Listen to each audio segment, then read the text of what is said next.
Hi everyone, welcome to the Iupui School of Science Mathematics JagDay. We're excited to have you here to learn more about what it'll be like to study math at Iupui. My name is Lori Hart and I'm the Associate Director of Undergraduate Enrollment for the School of Science.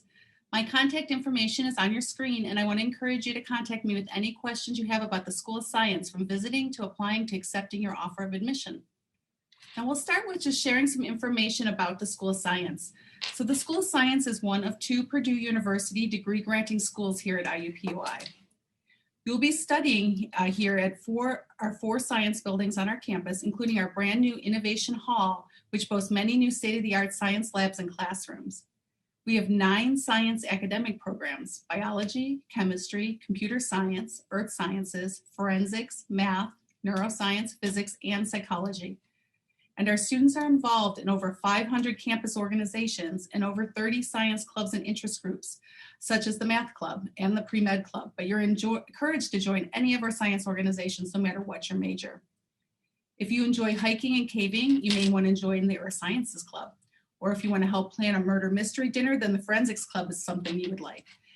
Or in Computer Science Club, you can help design and program a gaming cabinet, or help care for plants in the greenhouse through our Biology Club. There's truly something for everyone, and you're welcome again to join any of those organizations. And the School of Science is invested in your success.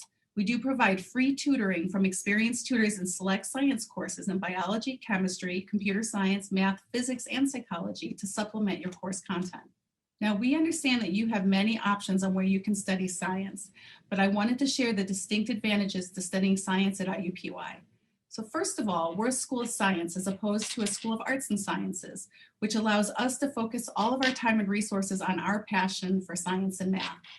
Furthermore, our pre-professional and career advising office, called Science Preps, focuses only on science and has created relationships with the employers that hire and the graduate and professional schools that admit science and math students. They will provide you with the expert help in resume writing, internship, and full-time employment searches, and professional school preparation and applications. Next, our location in downtown Indianapolis provides you with many advantages. Living and learning in downtown Indy is fun. We have the Indianapolis Zoo, museums, the Indiana Repertory Theater, the Indianapolis Colts, the mall, and many great restaurants, all within walking distance of our campus. And nearby, we have many companies such as Eli Lilly, One America, and Salesforce, and city, county, and state agencies who hire our students for internships and provide job shadowing opportunities. We also have 5 hospitals that are on or adjacent to our campus, as are the IU School of Medicine, Dentistry, and Law, providing you access to amazing volunteer, shadowing, research, and internship opportunities. And next, you'll be immersed in a tight-knit science community.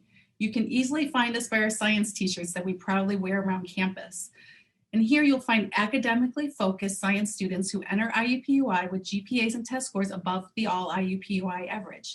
You'll find your people here in study groups, student organizations, and in the many social opportunities available to you. This year, U.S. News and World Report named Iupui number 49 in the nation for our commitment to undergraduate teaching. Our faculty is committed to undergraduate education. And what that means for you is that the majority of your classes will be taught by full-time faculty, and you'll find our professors to be very approachable and accessible with weekly office hours for students. And last, you'll find amazing opportunities within science to get involved in research as early as your freshman year. And you're able to see the real world contribution of your classroom knowledge, even in math. Reach out to professors in science and math whose research interests you and ask them how you can get involved. Many of the opportunities are paid or can be completed for college credit. Now at Iupui, you have endless options available to you. You choose the living situation that is best for you, on campus, a nearby apartment, or commuting from home. If you're an admitted student who is interested in living in one of our 4 residence halls, I encourage you to apply to housing as soon as possible to secure your spot. There are still spots available. Signing up for housing does not require you to live on campus, but does give you the option to live on campus. You'll make that final decision when your housing contract and placement is emailed to you. Housing contracts will be sent out beginning April 1st to your Iupui email account. They're always sent out on Thursdays, and they'll be started from April 1st all the way through June in the order your applications were received. And if you have already applied for housing, you'll want to check your Iupui email account every Thursday to see if your contract has arrived. because once it's arrived, you only have until the following Monday to accept it. Now, if you'd like to live with other science, technology, engineering, and math students who are taking the same classes as you, you can sign up to live on the STEM floor in North Hall. You'll find it under residence-based learning communities in your housing application. And if you've already applied, you can go in and update that preference and it will not affect your application date. So if you want to learn more about housing or the STEM floor, you can log into housing.iupui.edu. Now I invite you to visit us and take a student-led tour of the School of Science and see where you'll be studying. We offer in-person tours every Thursday and Friday this spring. You can tour only the School of Science, or you could pair it with an IUPUI campus tour. We have a JagDay like this for all 9 of our academic units, and you can sign up for as many as you're interested in. We'll also post recordings of each of these JagDays on our science visit page and on our IUPUI Science YouTube channel. Information on all of our science visits and JagDays can be found at science.iupui.edu/visit, or you can email me at science@iupui.edu with any questions you have. Committed students can register for orientation beginning on March 29th. So you'll want to get started early to get the best selection of times for your classes and labs. You'll also want to follow us at IUPUI Science on Facebook, Instagram, and Twitter, and learn more about our students and faculty, as well as the exciting opportunities available to you in science. Now, in a few minutes, we'll have our mathematics students, Grace, Myra, and Dakota here to answer any questions you have. So stay tuned after our math department presentation to hear from them. And I want to remind you that you can ask any questions that you have for me or our faculty or student panels by clicking on the Q&A button at the bottom of your screen. We want you to answer your questions, and we want to answer those. So please ask your questions as you think of them during the presentations, and then we'll answer them at the end. Now I'm pleased to introduce Math Professor Dr. Roland Roeder and Math Academic Advisor Jen Ranley to speak with you more about the curriculum, resources, and research available to you in the Math Department at IUPUI. Welcome, Dr. Roeder and Jen, and I'll turn off my screen and I'll let you share yours. Welcome, everybody. While Jen brings up the slides, let me just say it's absolutely great to be here with you. I absolutely love talking to students. I think mathematics is the best possible major. I think IUPUI is a wonderful place to study mathematics. We do a wonderful collection of interesting things, as illustrated here by these beautiful pictures on our first slide. Dynamical systems, and the picture on the left is the Mandelbrot set. There are points in this Mandelbrot set named after my colleague, Mikhail Misarevich. We study mathematical neuroscience. The image in the middle is from a model of Parkinson's disease, a very dreadful disease that many people suffer with. And my colleagues are working to improve things for these people and try to make treatment of Parkinson's better. On the right is beautiful color images related to the statistics of how you perceive color and how to make reliable colors on the computer screen by one of my colleagues from statistics. So I think of mathematics as a terribly visual and creative endeavor, and I hope these pictures convince you in that direction. So let's get started. Why would you choose to major in math at IUPUI? Because as Lori described, you have multiple options within the School of Science. The math major is relatively small compared to other majors. There aren't as many math majors. It's a closer knit community. But when you have math major on your transcript or as your degree when you're going out into the world, it signals to employers that you have developed analytical skills, that you are a great problem solver, and that you have the ability to work in many different problem-solving environments. So it doesn't mean just one thing. It means that you have a breadth of experience in mathematics. So there are many career options, which we're going to talk about a little bit more later. But upon graduation, math major, you're not going to end up with one specific career. It's going to open up multiple options to you.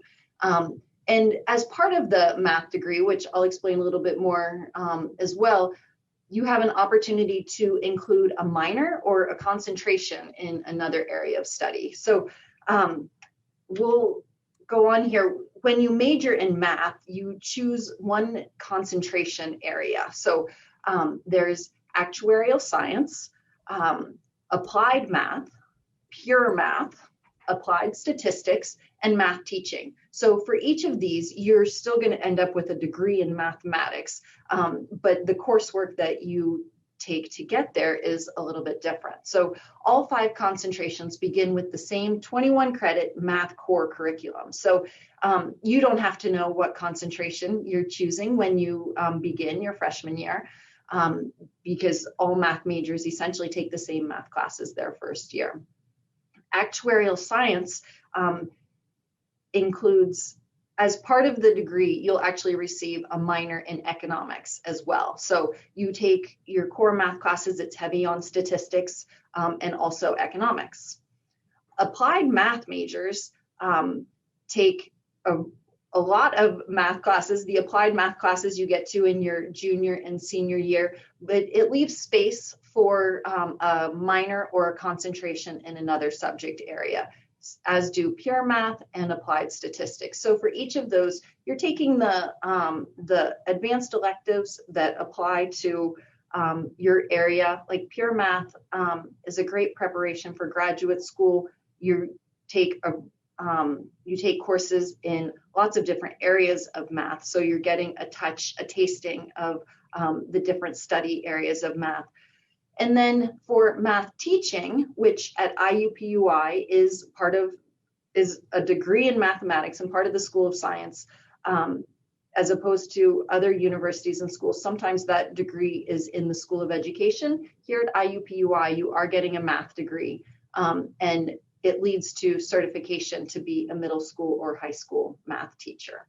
So I'm happy to answer questions about any of those in particular, but as we move on, you'll see when we're talking about career options and such, math is a diverse subject area and you can take it wherever your interests lead you. Thank you, Jen. I think she has convinced me to major in mathematics. So maybe I can even get a great job. Here are some places, this is kind of our brag sheet of where some of our math majors have ended up. They're organized a little bit by subject. In the upper left are the insurance companies, typically health, retirement, life insurance. This is where our actuarial majors often end up. So Anthem, Blue Cross Blue Shield, big company, I'm insured by Anthem. One America, life insurance. These are where actuarial majors will end up. They study things about quantifying risk, how much your insurance should cost so the company can make money while still being competitive, etc. The lower 2 on the left is the kind of quantitative direction. Vertex Intelligence, the CEO is one of our former graduates, and it's a kind of a algorithmic development statistical analysis company that consults with various companies that need mathematical input. Open Martech is a marketing firm which uses quantitative information to decide how to effectively market things and consumer products, typically online. So these are the kind of industries that our math majors have gone into. I work very often with the math education majors, who I enjoy very much, and you will meet one of them today. This is just a small list of the schools where they've ended up. Carmel High School, one of my favorite students is there. Another one is at Shortridge here in downtown Indy, one of the oldest high schools in Indiana. And another one is at University High School, a private high school in Carmel. But they're all over the state, and it's really fantastic. You can look anywhere, and we have math teachers that were trained by us. So we're very proud of them, and my kids will be trained by them soon. So, and now we have the one of the standard options for pure math majors, but not the only option, is to go on to graduate school. And we've sent pretty recently graduates to Penn State, Texas A&M, and Vanderbilt. So we place our students pretty well. And we have a whole diversity of places where you can go. I think mathematics is incredibly broad, and you can do most things with it, most quantitative and logical things. Here's a more precise list of some types of career opportunities.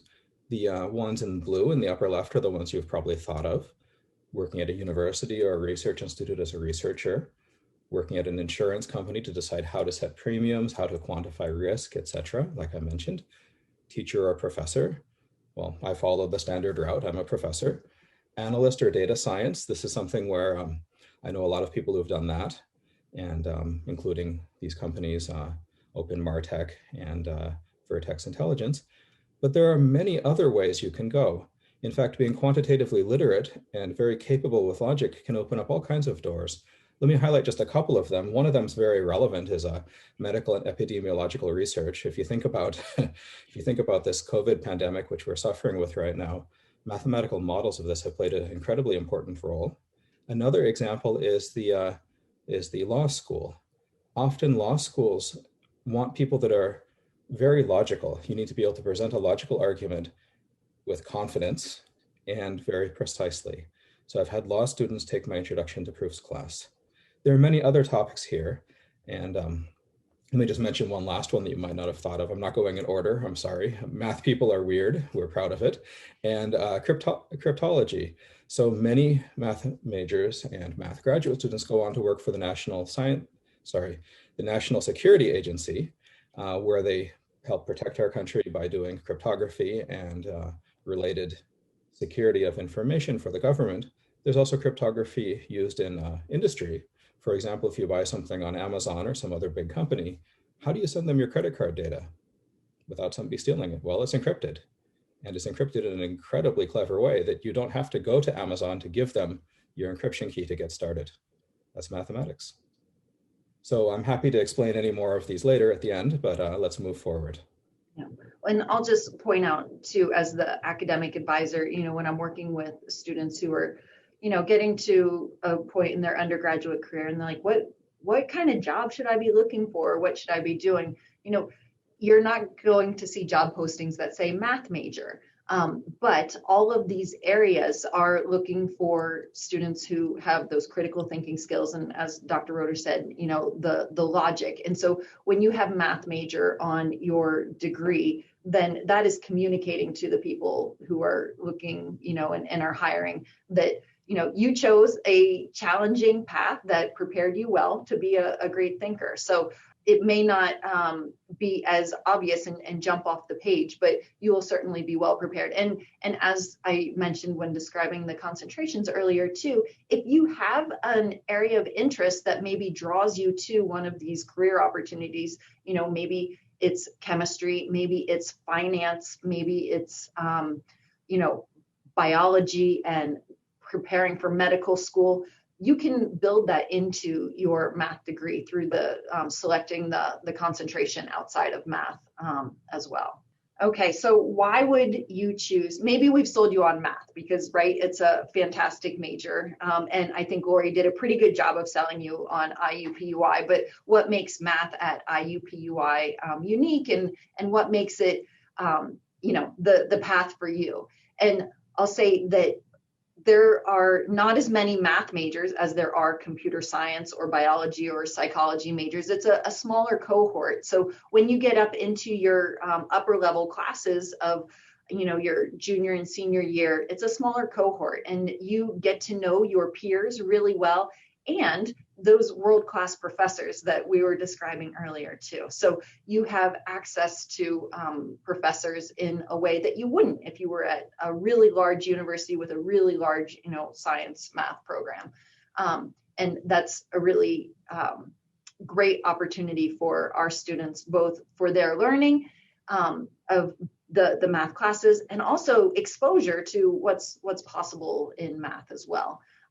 And as Lori said, our great urban location, which, Indianapolis is a really fun, interesting place to be, but it's also right here in the center with the insurance companies, technology companies, high-tech companies, research companies, and hospitals where you have opportunities to get internships and are invited to our graduate fairs. Like, for example, in our actuarial science program, we are really preparing students to be ready for a job as soon as they graduate. So you're prepared to take the actuarial exams to be a licensed actuarial, but also that we invite these companies in to get to know our students for internships, because to get a job out of school, having an internship while you're here is a great leg up. And so we're helping prepare our students in that way too. And not to mention the research opportunities that are available working with hospitals and the firms that are right around us and easy to commute back and forth too. So, and you get to earn the Purdue University degree while being here in Indianapolis. So I just want to add on a little bit to what Jen just said. Most of our upper level classes are somewhere between 15, maybe 20 students at the most. down to sometimes I've had upper level classes that with 4 students.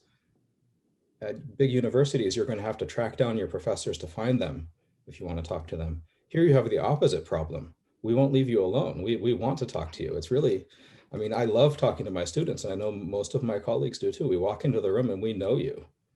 And that's a really great thing. So I think it's a real benefit of coming here over. I've taught a upper level class with 120 students in it in Toronto, and here it would have 12. So it's much more personal. So I wanted to mention we have about 34 math professors and about 10 or 12 additional full-time lecturers. We can't go through all of them, but I thought I'd highlight some of my favorite colleagues. Of course, I don't want other colleagues to be disappointed, but this gives a sampling of the topics we study and the people that you're likely to run into if you come to study mathematics with us. First is my colleague, Julia Arciero. She is incredibly popular with the students. She has all kinds of exciting mathematical projects related to mathematical medicine, typically physiology, blood flow in the retina, controlling cell movement, some immune response, which seems quite appropriate these days. All kinds of wonderful things, very closely tied with medicine. And she works directly with people in the medical school and other medical schools. And so I think you can make a real difference, immediate difference in the world by working with Arciero. And she's very nice, and the students really enjoy working with her. So the next colleague I want to mention is Professor Alexander Itz. He's one of my senior colleagues. He is world famous. He is extraordinarily good at what's called integrable systems, which is a kind of topic related to nonlinear waves like tsunamis or light waves traveling down fiber optics. And he studies the more theoretical side of it. But if you go to the Wikipedia page on integrable systems, you see a list of about 10 incredibly famous people, and he is listed there.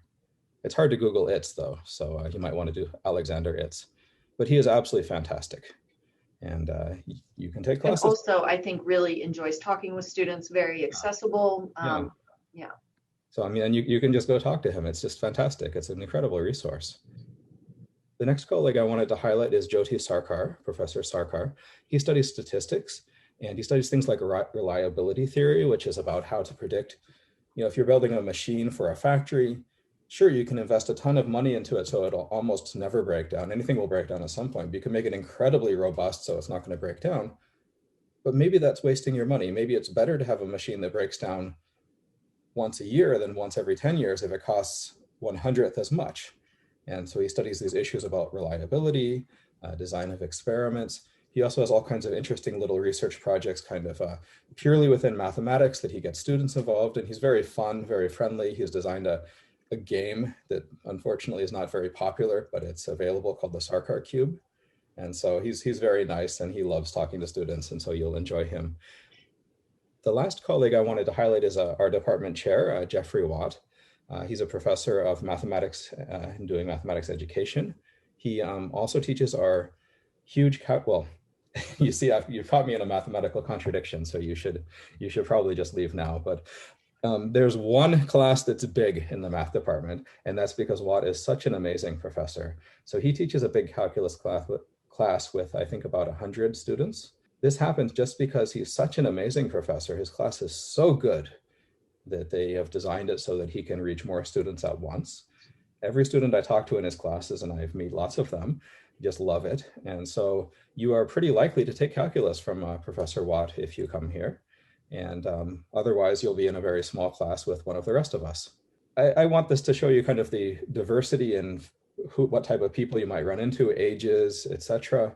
We've got a lot of really cool people in the math department, and I think you'll enjoy working with us. One of the opportunities that Lori mentioned is undergraduate research and independent study.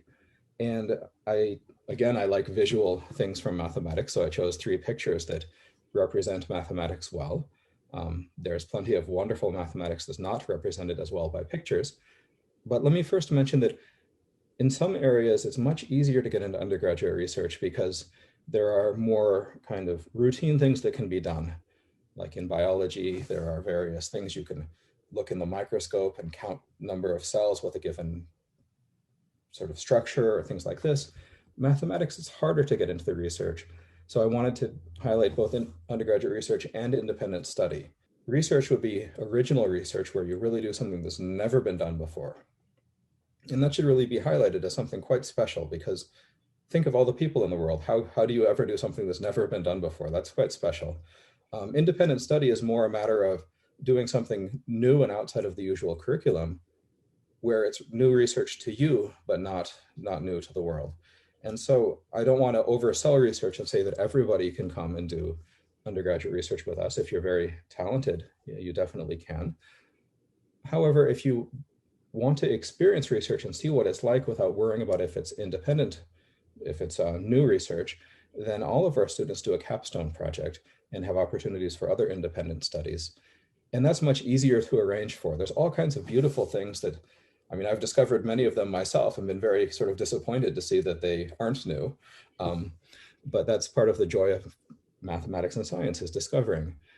But our top students do perform wonderful research. And one of our panelists here has done research on modeling the oxygenation in the retina, Grace Mattingly, and she got the Chancellor's Research Award for doing this with Professor Arciero. And there's a beautiful picture of blood flow in the retina on the left. So she can tell you more about her research. One of our other panelists is doing research on matrix theory and the Gershgorin theorem. But unfortunately, I don't have any great pictures, so Dakota can talk about that. I do have pictures describing a problem from geometry and combinatorics that I led a student on. It didn't quite produce original research. It was somewhere in between independent study and research. It produced examples. And I think it was worthwhile, but that's in the middle. And the same student did a project on dynamical systems with me and kind of strange attractors. So this picture on the right is a picture from a dynamical system that some of the top experts in the world do not understand this dynamical system. Kurt McMullen from Harvard, Eric Bedford from Stony Brook, Kyung-Hee Kim from Florida State. They've all studied this system, this particular system, and I don't know anybody that can prove what Croy Gurek, the student working on this with me, and I were trying to study. So we were exploring, but we couldn't quite prove a new theorem, but we were checking things out and exploring. And that's what research should be. So we can talk more about it in the Q&A. Ways to get involved and opportunities for students that go beyond what Dr. Roeder just said with the undergraduate research and independent study, which our students, our math majors are required to do. The senior capstone project, as he said. So you'll get a taste of that if nothing else.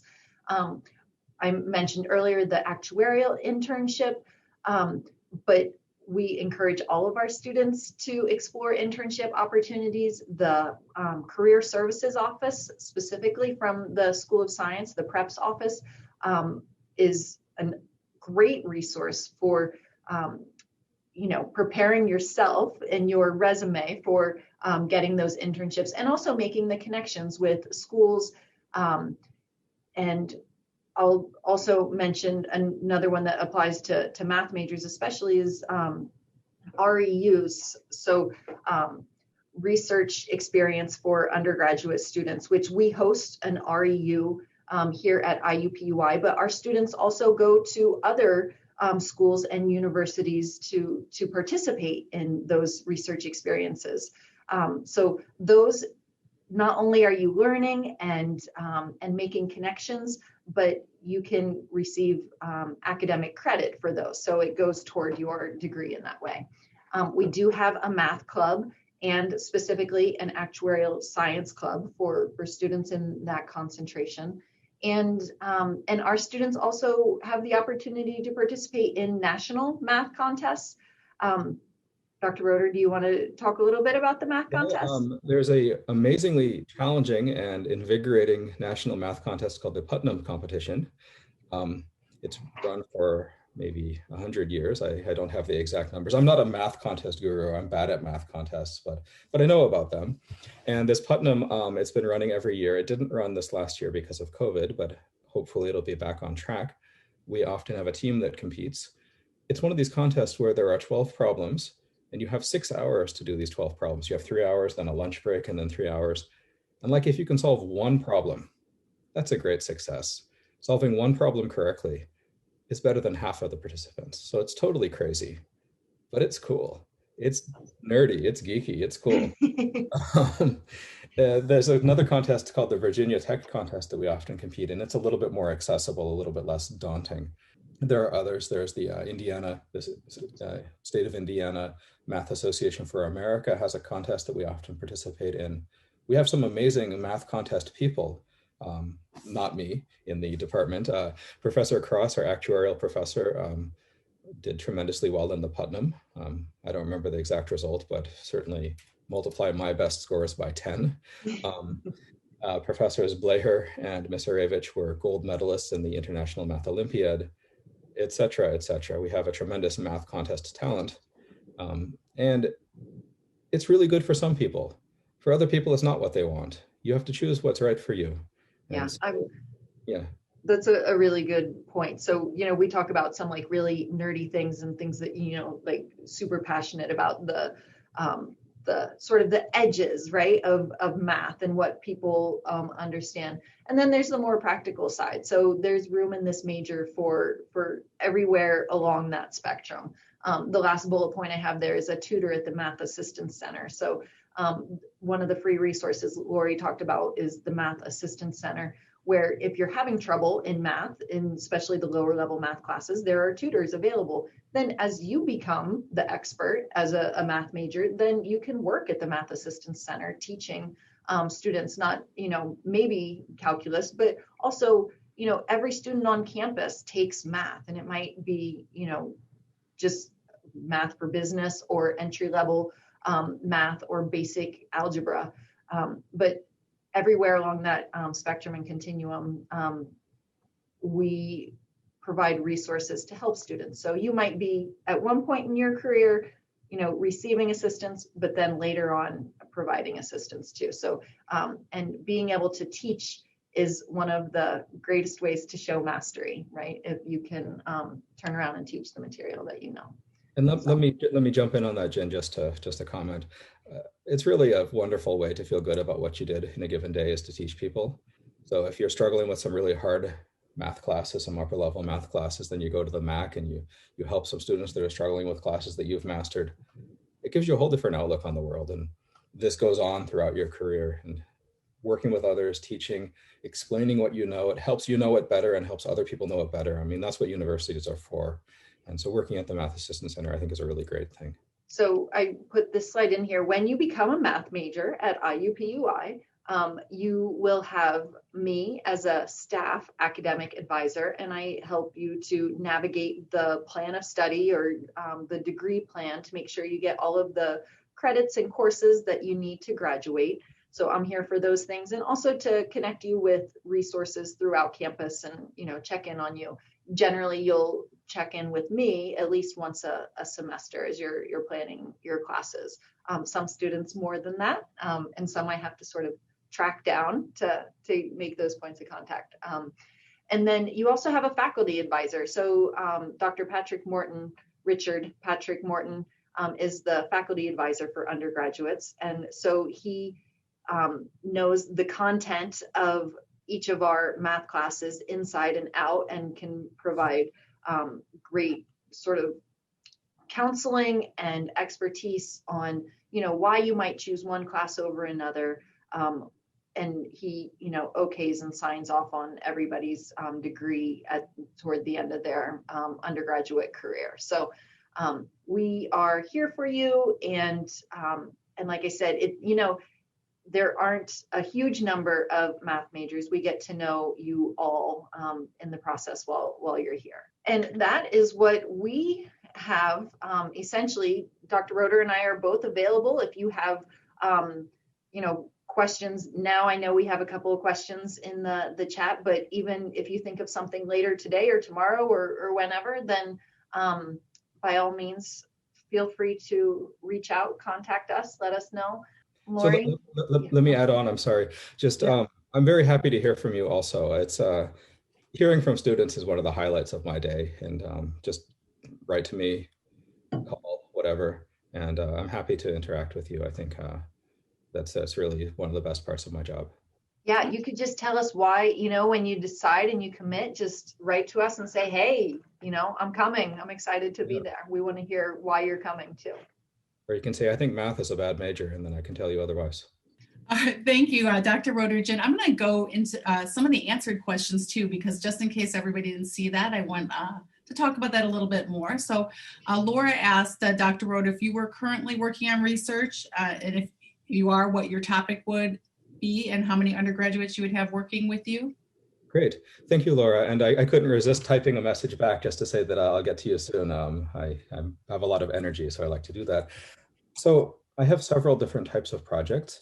Most of my research is related to dynamical systems, which is this area related to this Mandelbrot set picture on the left of the first frame.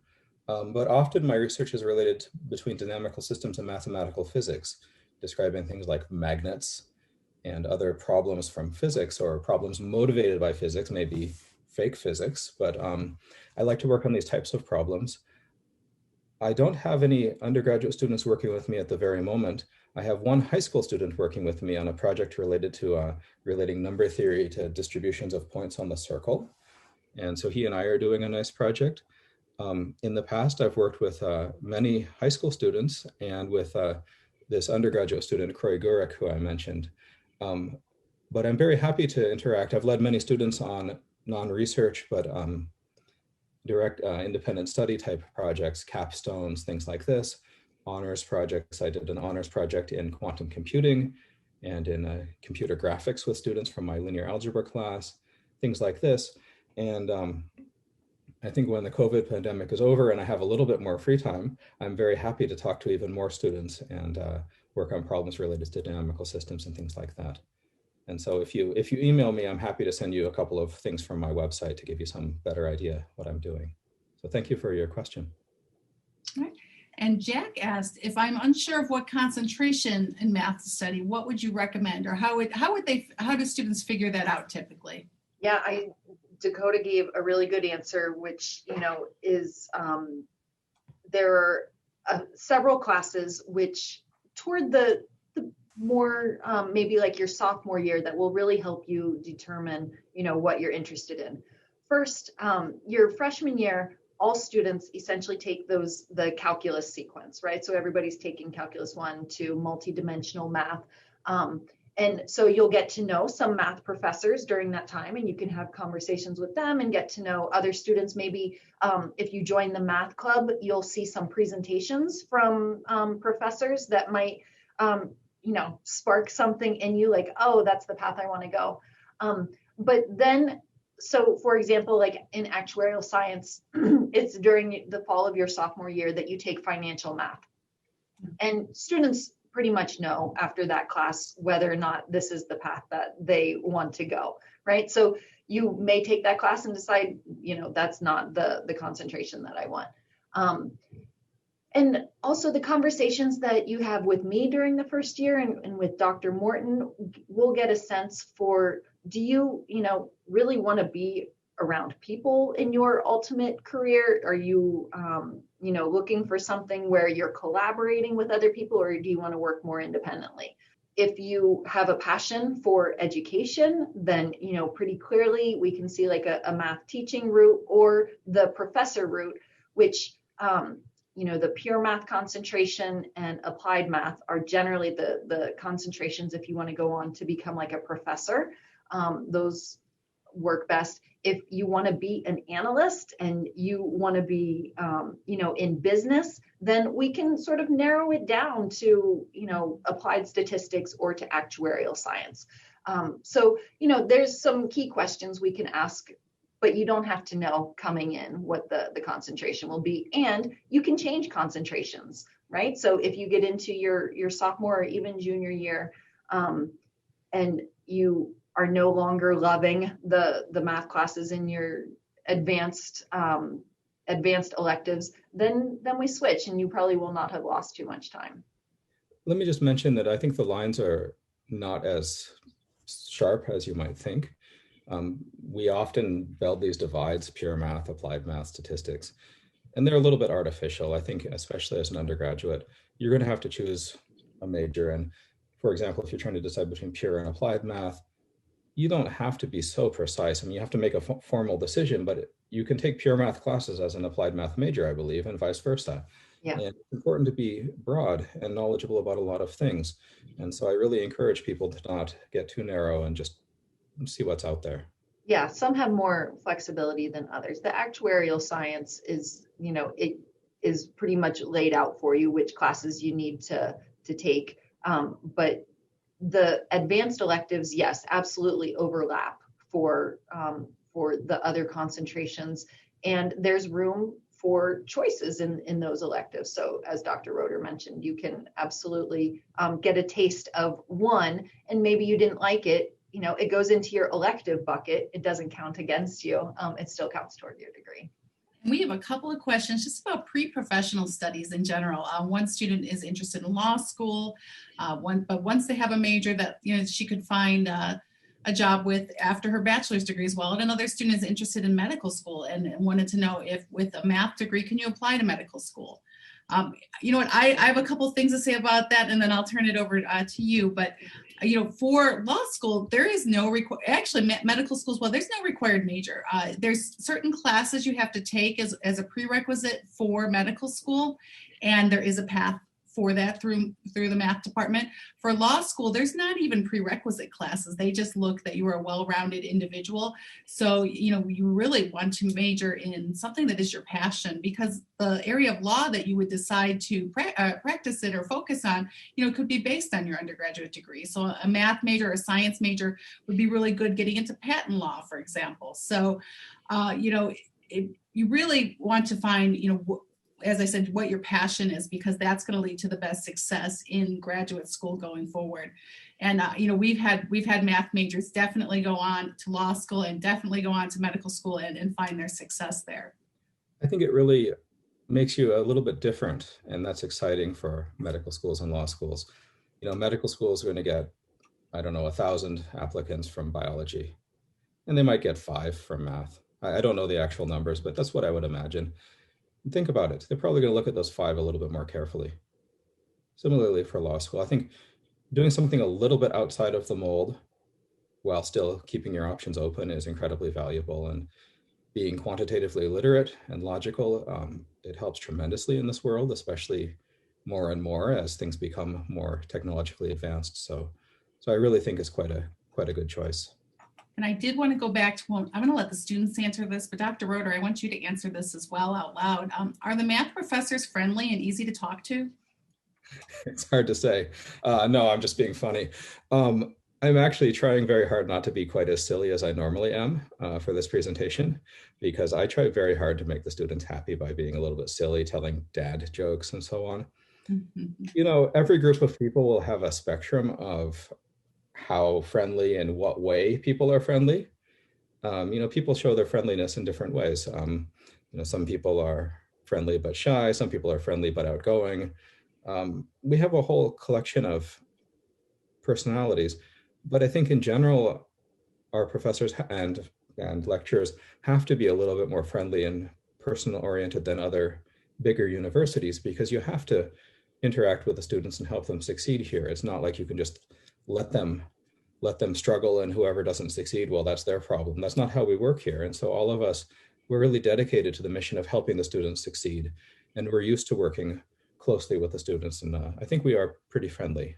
One of our participants asked, how can they get a job as a math tutor, and does it pay well? So how does the MAC normally find their employees? The Math Assistance Center? Yes.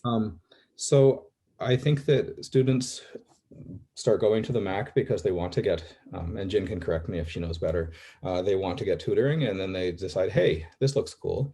And they have exams you can take and pass to be qualified as a tutor. And then if you pass those exams and do well, then you can apply to work there. I think it's probably hard to not work there after you've been there enough. I mean, it's probably hard to avoid. So I think it's very straightforward, easy type of thing. Years back, it might be different now. They asked for references from your professor. Students would say, Professor Roeder, can you say that I'll be good for the MAC? And I would typically say yes. So I think it's quite straightforward. I don't know the exact pay rate. It's not doctor or lawyer pay, but it's, it's the kind of thing where I think typically you would do it to get a little bit more spending money. You're not going to pay for your college career through it, but suppose you want to buy an awesome laptop, or, go to the movies more often than your parents want to pay for you to go to the movies or something. I mean, it gives you that kind of money, I think. And there's levels, right? So you might start out at one level, and then as you gain more responsibility at the MAC, you get moved to a higher pay level. So. Right. Yeah, and all of our jobs on campus actually pay extremely well. That our campus minimum is $10.15 an hour, and my understanding is the MAC is a little bit higher than that. So, you're definitely, no matter where you work on campus, it's super flexible for you as a student. We understand that you may only have a couple hours during the day to come in between your classes, and then of course, we'll definitely give you that extra money for spending and for your social life, or to help pay for school, whatever you would need it for. I should probably go there. All right, well, thank you, Dr. Roeder and Jen. I'm going to move on to our student panel because I've got some questions I'd like to ask them. So if they could show their screen now, we'll have you introduce yourselves and tell us a little bit about your educational pursuits. So why don't we start with Dakota, and then Grace, and then Mira, and we'll just tell us a little bit about yourself, your IUPUI experience, and where you plan on going from here. Hi, my name's Dakota, as she mentioned earlier, and I am going into a pure math major, and I want to be an academic professor. Okay, how about that? That's better. Okay, sorry. Yeah, I'm at the library right now. So I'm Grace. I'm a senior. I'm majoring in applied math and physics. I actually picked up the applied math major in the end of my sophomore year, mostly because I fell in love with math. I went to go to graduate school studying applied math. Oh, and I do research for Dr. Arciero, like Dr. Roeder mentioned. Hi guys, my name is Myra. I am a senior studying math teaching at IUPUI. I'm also doing a minor in policy studies, and I want to go into education policy in the future. And one of the questions that came in from our students watching today is, how are math classes run? Do they have recitations, or are they just lecture based? And I know it's a little bit different for every class, but if you could talk a little bit how your classroom experience has been. Okay, yeah, I think it's been relatively consistent for me. So every class, we usually have kind of a lecture, and then afterwards we have a set of homework that isn't necessarily isn't directly answered by just doing the lecture. You have to actually think about those problems and think outside the box for them. And that's kind of how the classes have been run. We have this lecture, and then we have these kind of open-ended problems in a way. Yeah, I think the only classes that have recitations are Dr. Watt's calculus classes, and that's only because they're so large. So they'll have a big lecture, and then they'll break up into smaller recitation groups to go over the material again. I actually don't remember who runs the recitations, but I'm pretty sure that's what happens. Someone else can correct me if I'm wrong, because I've never taken a class with him. I'm sorry to interrupt. The recitations are typically run by PhD students from our department. And Myra, can you tell us a little bit about the math teaching degree? That's a little bit different from the other concentrators because you do have to go into the field. Can you tell us what that's looked like for you here at IUPUI? Yeah, I sure can. So it is essentially a math degree with a concentration in education. So for the first couple of years, I'm doing the same coursework as a pure math student would take, is my understanding. And then it kind of branches off in junior year where you start doing internships in different schools and stuff. So in my senior year, in place of a capstone, I am conducting student teaching at a high school right now. And I wanted to talk a little bit about undergraduate research because that is such a core experience here at IUPUI. And I know, Grace, you've received awards for your research. Congratulations. And you've done some exciting research both in physics and in applied math. Can you talk a little bit about your research with Dr. Arciero? Yeah, sure. So I actually met Dr. Arciero through one of the applied math courses. It's actually a math modeling class. It's probably one of my favorites. And we just got along. She was at a colloquium that I went to and asked if I wanted a job for the summer, basically. So I worked for her over the summer and continued working my senior year and doing my capstone with her. I have a partner, so another applied math major and I work together, which is pretty awesome. I like working on teams, so it's really nice to be able to bounce ideas and work on concepts together. A lot of the work we do is actually computational, so I code in MATLAB for most of the time. In general, we're solving a couple differential equations and building networks and describing blood flow with the retina. So there's a little bit of background research. I actually have no idea anything about biology, so luckily that wasn't that important. It's more of the math and the physics that was important in applied math.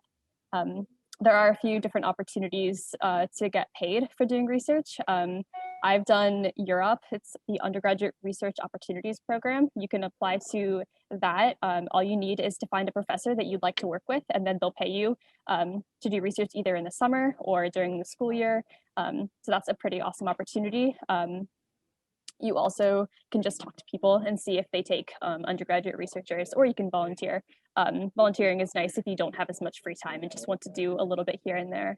But yeah, I would definitely recommend talking to your professors. Actually, almost everyone does amazing research. You could look on their websites and learn about what they do, and then maybe, stop into office hours after class just to learn more.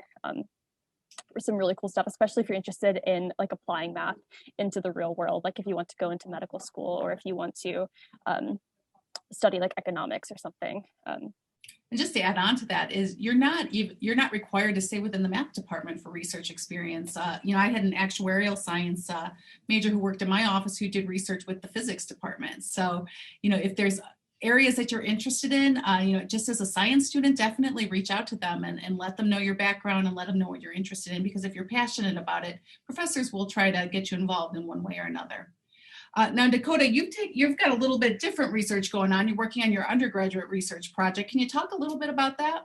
I can try my best because I don't want to try to confuse anyone, including myself. So essentially what I'm doing is I'm working with matrices, something you may learn in linear algebra, and we're trying to think about them in a different way. So instead of thinking about numbers with this distance where it's just like, it's just how close to zero you are, you're actually thinking about how close to zero it is in a different way. So let's say we have two numbers, 5 and 25. 5 has one factor of 5 in it, and 25 has 2. So 25 is closer to 0 in this kind of whole distance thing. And if that doesn't mess with your head already, there's a problem. Because why is 25 closer to 0 than 5? Because clearly that's not the case. So really we're trying to see how we can get this kind of property of how the stronger powers of 5 you have, or any prime number, the closer it is to 0, and work with that with matrices. Thank you. And Grace and Myra, I know you both have worked with the Math Assistance Center. Can you talk a little bit about how you got involved in that and what that experience has been like? And Grace, if you want to start, then Myra. I started, I think a couple of years ago. It's hard to remember. I joined teaching Calculus 1, and then basically every semester, as I learned more math, I just kind of like moved up once a semester. So now I'm teaching like the top, reached the ceiling, as you might say, which is pretty awesome because that means I get to tutor everything below me as well. So really any question in the math, except for maybe statistics, I'm free to walk over and help with, which is awesome. I think it's probably my favorite job I've ever had. I think I'm almost more cheerleader than math tutor sometimes, because sometimes other students don't like math as much as I do, and I get to share my love of mathematics with them. It also pays well, which is nice, and it's very flexible. They like work around like exam schedules. Yeah, it's a really great community as well. I really enjoy like the people. And 100% agree with Grace. Love the MAC. It's a wonderful community. Everyone there has such a love for math, and it's so rejuvenating, especially like as was said previously, after coming from a long day of like difficult classes, it's good to be in that community surrounded by people that just love the field. I started at the MAC in fall of 2018 as a sophomore, and I started in the lowest level, so that's like Algebra 2, Pre-Calc, Trig, those classes. And then I built up to Calculus 1, and then from there I became the manager of Calculus 1. So I've seen a few different levels. It's a lot of fun getting to work with the students there, and I don't know what else to say. Well, let's talk a little bit about the professors, because that is a question that we had Dr. Roeder answer, but I would love to have you answer it as well.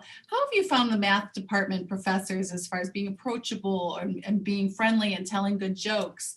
What would you recommend to students and how to get to know the professors a little bit better and create that relationship with them? I don't want to be the only one talking, but I love the faculty here so much. I think one of the best ways to get to know them is to walk into office hours. You honestly only have to do it once. Early on probably is best, but from like that meeting, they know who you are as a person and you can start that relationship. And then when you have questions in class, they know who you are, and then they can like answer the question in a way that makes sense to you because they understand you. So I've done that a few times, just like walked in, asked like one question, and then maybe talked about something random. Some of the best office hours were actually with Dr. Ritter in his class. I think that was one of my favorite things ever. But I like random things. yeah, we've had many off-topic conversations at his whiteboard.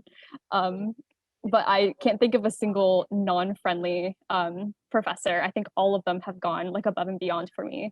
I've gotten like probably 4 recommendation letters from faculty.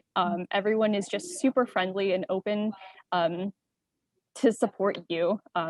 Yeah, I just feel very supported and very welcomed. It's very nice family, in my opinion. I would say a big thing is, especially in some of the earlier classes, you are going to be in a classroom that's got a decent number of students. So a big thing is from the start, like Chris was saying, reach out to your professors. Because if you're just sitting there as a student in the class, you're not participating, it's hard to build that relationship. But if you're reaching out, you're participating in class, your professor knows who you are, and they're able to bring that teaching directly to you. One of the things that one of our professors here says, Dr. Perez, he talks about how when you are sitting in class, he's teaching to all the kids in the class, but when you raise your hand, you ask a question, he's teaching directly to you. And I really like that philosophy. If you are asking questions and participating, the learning becomes so much more personal. And I wanted to talk a little bit, a question we get a lot is about time management and, do you have time for social life, or are you studying all the time? I think there's, a lot of students think if they have a science or math major, they have to study all the time. How do you balance that? And, what are you able to do on campus in addition to your studies? There is a lot of studying that happens. I try to chunk myself so that I'm not overloading myself in studying, and make sure to make time for other things as well. So I'll set aside a certain amount of time that, okay, I'm going to get studying done from this time to this time. And then once that time is over, I'm going to take a break from it, give my brain a rest, and socialize with other people. In my freshman year, I didn't dwell too much in STEM related extracurriculars. A lot of what I did was more social organizations and getting to know people and building a community, because I didn't want my whole college experience to be me studying. Now, Grace, I know that you are also the president of the physics club. Can you talk a little bit about how you got involved in that, and what you would recommend for students who are interested in getting involved in clubs? I didn't want to over talk, but I am a double major, so I do have a lot of classes. Sometimes it stacks up and you get to have 7, or I guess I had 6 STEM classes in one semester, and it was just kind of rough. So I guess maintaining a healthy balance of and also during the pandemic was hard. So talking with people, making sure that you, like Myra said, spend your first couple semesters just making friends. Focus on school, obviously, but it's just so much more fun when you have friends. Even if you just need to complain about something, it's nice to have someone else. As for clubs, outside of the pandemic, it's generally pretty easy to find people tabling or posters on walls, advertising events. We also get a lot of emails, so I would recommend reading emails, even though it sucks. There's definitely a lot of things that the School of Science is putting together. I think the most recent thing I just heard about was a trivia night that'll be going on virtually. So I know people are putting forth effort to do things, even if it's virtual, if that's something that's a concern to you. As for getting involved, you can always shoot emails. There's a website with all of the clubs. It's a huge database thing, and every single person that's a member of that club, or I guess all of the leadership of those clubs, I think their contact is somewhere there. So if you contact them, it'll go to my email, and then we can chat if you're interested in doing something about physics or about anything else. I think it's called The Spot is the name of that website with all of the clubs. Yeah, and also if you are interested in doing something and you don't see it there, a club needs like a faculty advisor, and that's basically it. So you're welcome to start anything that you want. I don't know if that answers or if anyone else has more specific questions about getting involved. Also about the job with an undergraduate degree question, just so I can click that it's been answered. The actuarial science degree, the furthest you can go in that is a bachelor. There's like no other, I mean, I guess you can go for something else, but to be an actuary, you only need a bachelor's degree. So if you're looking to stop your education after 4 years and make a lot of money, I know a lot of people like that route. But also there's tons of like opportunities to do like lots of different majors. So I don't really think there are any closed doors when you major in something as cool as math. And we do have a question here. How can I be in one of the positions like these 3 students, whether in math or science, to be in a leadership position and someone to talk to in this way to other undergrads? I would love to be this kind of leader in my science or math department. I truly appreciate that question. So if you once you're here at IUPUI, definitely contact me if you would like to do virtual events like this or student panels. Science@iupui.edu or Lori Hart at iupui.edu, because I am always hiring students to help give tours and to be student leaders for prospective students. But within your own departments, it's just getting involved. It's joining the clubs, it's getting to know the faculty. All the students I have here today, they were recommended by Dr. Roeder because they've taken the time to get to know him, and he knew they'd be great examples to tell you more about our program and about the opportunities available at IUPUI. But again, like I said, just ask about the opportunities. I've always got them available, and the departments do as well. I want to be conscientious of everybody's time, so we are running up against this. So I did want to thank Dr. Roeder and Jen for being here today, and Dakota, Grace, and Myra. Thank you very much for your time. And most of all, I want to thank those who were attending. We really do appreciate you spending some time with us and learning more about the math major. If you have any questions going forward, feel free to reach out to Dr. Roeder or to Jen or to myself, and we're happy to answer it for you. And if you can, please come on campus and visit, because I would love to show you around. It's the best way to see yourself studying here is to actually see it, and you'll really like it, I promise you. So everyone, have a great evening. We hope to see you soon. Bye-bye.